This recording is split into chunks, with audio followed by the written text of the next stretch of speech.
Bonjour à toutes et à tous, je suis heureux de vous retrouver pour cette nouvelle vidéo sur la prise de conscience. On avait abordé lors de nos 3 dernières vidéos le fait que la croyance était partout, que des gens croyaient dur comme fer au mal et au diable avec des symboles occultes. On avait vu également que la théorie de l'évolution, bien que considérée comme un acquis, est pourtant très contestable. Nous allons voir aujourd'hui que la datation est tout aussi contestable. C'est parti. Il existe deux mécanismes principaux de datation qui sont la datation relative et la datation absolue. La datation relative, c'est le principe selon lequel les couches sédimentaires se superposent les unes par rapport aux autres au cours du temps. On détermine donc ainsi que la couche du bas est plus vieille que la couche du dessus. Si un fossile est présent dans la couche du bas, alors il est plus vieux que celui du haut, sauf phénomène exceptionnel qu'on appelle l'inclusion. Il faut d'abord comprendre qu'avec le temps, les sédiments se déposent sur le sol et sur les fonds marins et s'empilent de façon à former des couches de roches superposées. On appelle ces étages les couches stratigraphiques. À l'aide de ces couches, les spécialistes sont en mesure de mieux comprendre les événements du passé. En effet, comme les couches s'empilent les unes sur les autres, inévitablement, la couche du bas est la plus vieille et la couche du dessus la plus jeune. De la même façon, un fossile trouvé dans une couche plus profonde est plus vieux qu'un fossile trouvé dans une couche plus en surface. On peut donc classer les événements selon l'ordre dans lequel ils sont arrivés, sans toutefois connaître leur âge exact. C'est ce qu'on appelle la datation relative. Donc, comme la dame vient de l'expliquer, voilà, on a vraiment des couches sédimentaires se superposant avec du coup à la clé le fait de pouvoir dire ça c'est plus vieux, plus ancien, on compare toujours l'un par rapport à l'autre. En fait, jusque-là, en fait, hormis ces cas exceptionnels dont je vous ai parlé rapidement sur les inclusions, tout semble cohérent, pertinent.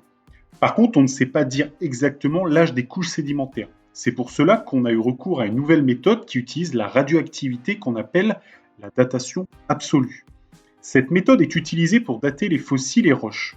On part du principe que le carbone 14 ou l'uranium, par exemple présent dans les fossiles ou les roches, disparaît continuellement de cette matière au fil du temps de manière continue. On parle de décroissance radioactive de certains éléments chimiques. En déterminant le niveau de carbone 14 initial, et donc en observant son niveau de décroissance, alors on peut déterminer combien de carbone 14 ou d'uranium l'élément a perdu. On peut donc dire, à partir de la perte de radioactivité de cet élément, on peut donc dire le fossile a tel âge. Pour ceux qui n'ont pas suivi, on refait comme avant un petit récap en vidéo. Depuis le milieu du 20e siècle, les spécialistes ont une nouvelle méthode qui permet de dater les fossiles avec une meilleure précision. On l'appelle la datation absolue. On peut l'effectuer en déterminant la quantité de certains éléments radioactifs dans un fossile, comme le carbone 14 ou l'uranium. D'ailleurs, en datant un fossile, on peut également dater la couche stratigraphique sur laquelle il se retrouve puisqu'ils ont le même âge. C'est donc grâce aux fossiles qu'on peut connaître l'âge des couches stratigraphiques. Donc en fait, tout ce raisonnement, il est cyclique. C'est-à-dire que l'une des datations, elle est complétée et expliquée par l'autre datation. Je reprends. Les couches du dessus sont plus jeunes et si on a un fossile dedans, on regarde le carbone 14 ou l'uranium de ce fossile et donc on connaît l'âge du fossile. Et donc, on connaît l'âge de la couche sédimentaire. Tout semble bien carré. Trouvez-vous quelque chose qui cloche? Alors, je vais vous poser des questions pour vous aider. Comment pouvez-vous connaître le niveau de décroissance de la radioactivité d'un élément présent, d'un élément là que vous observez, alors que vous n'étiez pas là? Connaissez-vous le seuil initial de carbone 14 d'un T-Rex? De plus, pourquoi la transformation de cette matière suivrait-elle un rythme connu et soutenu au travers des siècles et des millénaires? On va faire un petit test.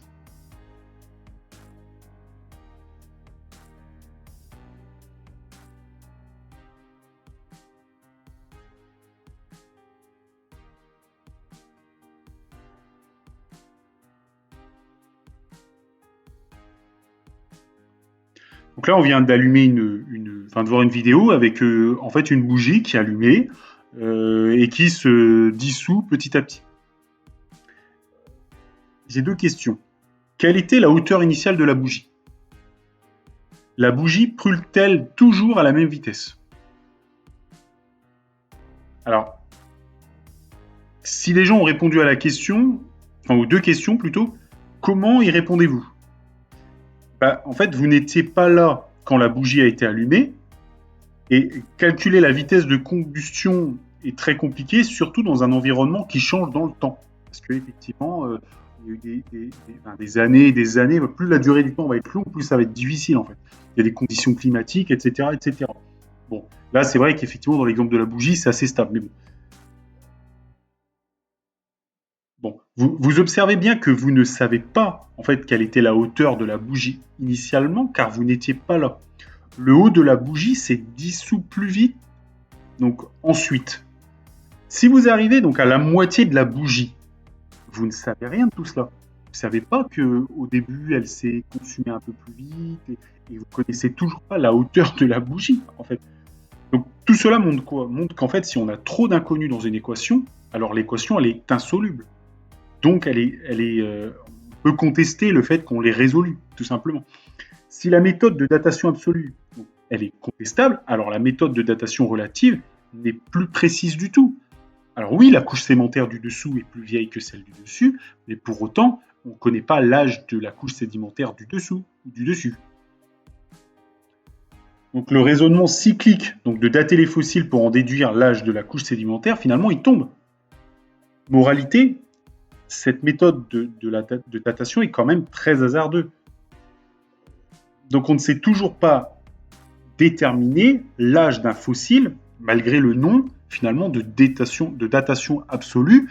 Pourquoi? Parce que les fossiles que l'on observe, en fait, on n'a pas vu les espèces, en tout cas, qui étaient vivantes. Donc, du coup, on ne sait pas quel niveau de radioactivité carbone 14 elles pouvaient avoir au début.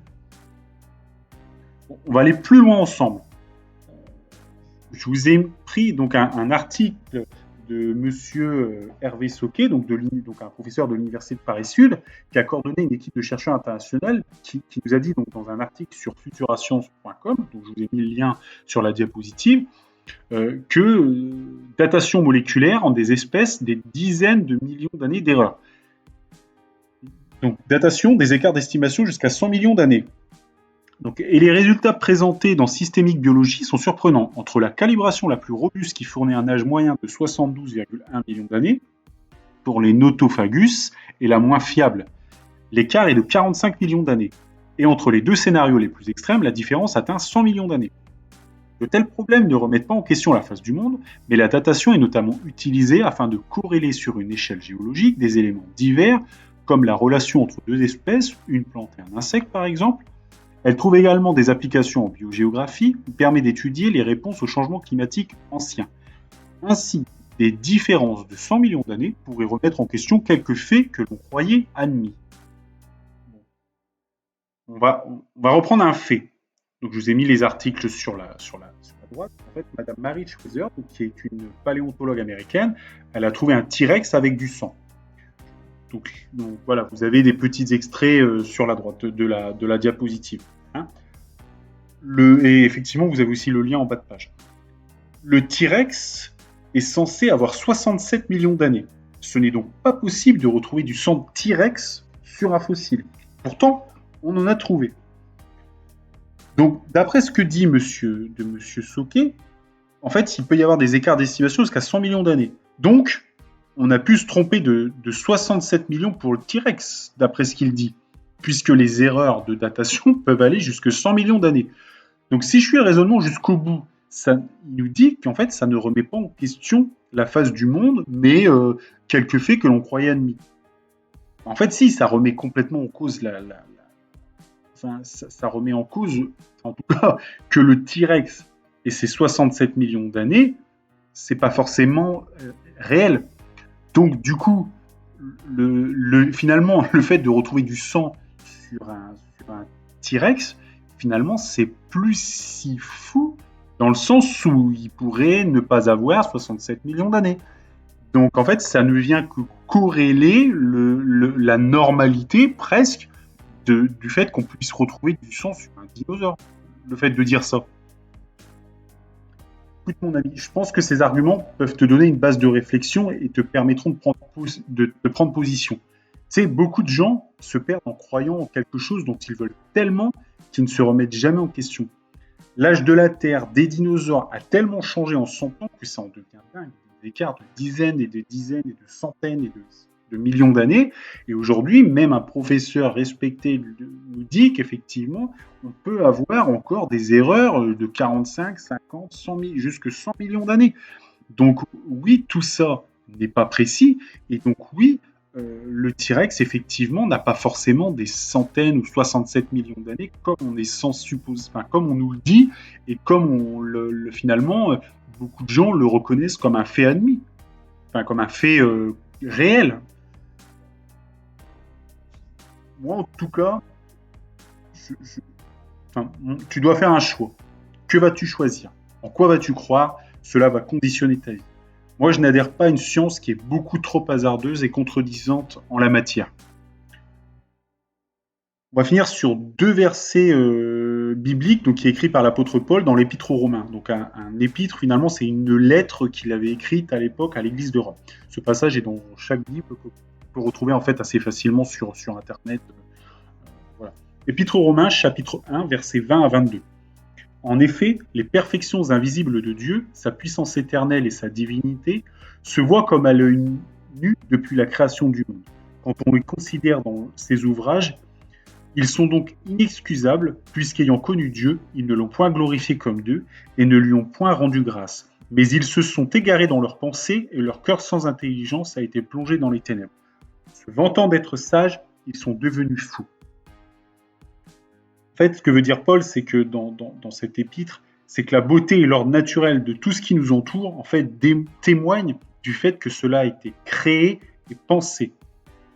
L'homme, en fait, il découvre beaucoup de lois physiques, de lois mathématiques, voilà, et on fait de plus en plus d'avancées, effectivement.